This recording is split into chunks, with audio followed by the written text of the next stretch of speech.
that's a very interesting observation. What I've also noticed is that the environment changes behavior.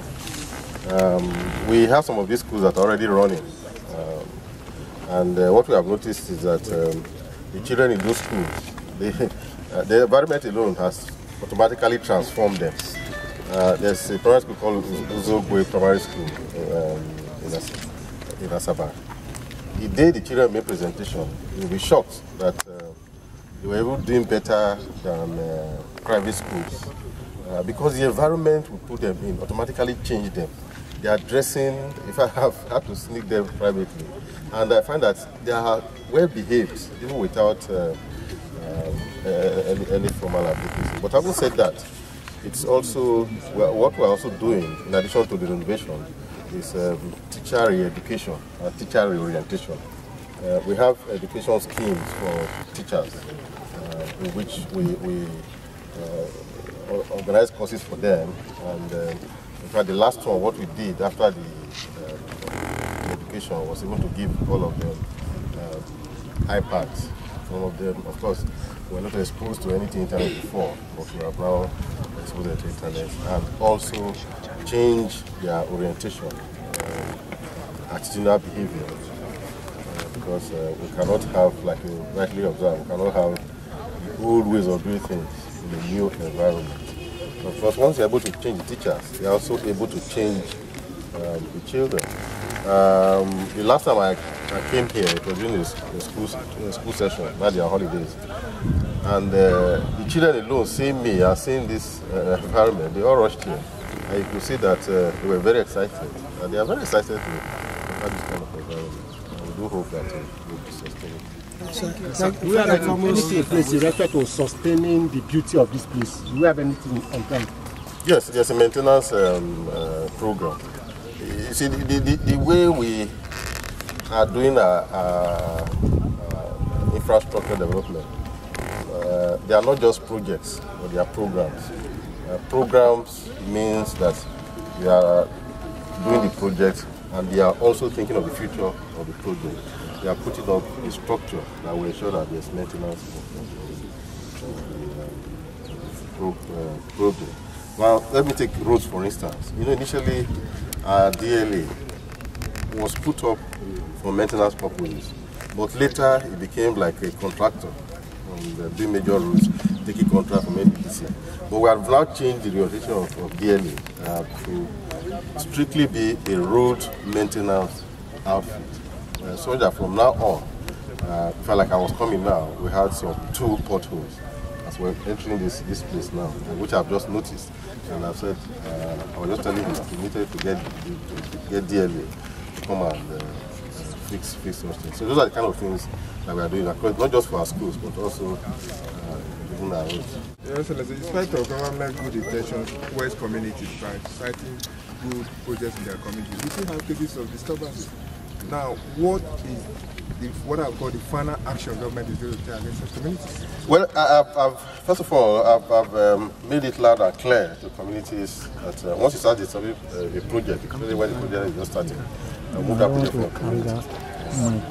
You'll be seeing, like this kind of school now, you'll be seeing it in other places, but you will see it in the community. And in fact, we had to move from one of the communities like that to another community. Then 2, we are dusting up, I've told the Attorney General to look at the various laws on how to deal with such persons, because I think there are laws that should handle such cases, damage to public property, damage of obstruction. So our lawyers are looking at them. Once we're able to rake out all the laws, if there's none, I will put up laws. But once you touch any property, of course you'll be prosecuted. People have to know this. And it is very unfortunate that we are crying. We do not have projects in our places, yet when the projects come, either from government, NGOs, or even companies who want to disrupt such projects. One of the reasons why Shell is moving out today, amongst many reasons, is disturbances by communities to their operations and the things they are doing. So it's unfortunate that it is happening, but I do hope that people will be reasonable enough to allow projects to continue. We've been discussing with World Bank on how they can assist us on infrastructure generally. So far, the discussion is on, but we've not gotten anything from them. I know they are assisting some other states. We are doing it on our own. But in terms of education is very key to human capital development. And of course, our 3-point agenda includes human capital development. Now, without an educated society, we do not have a society that is developing. Education is very important.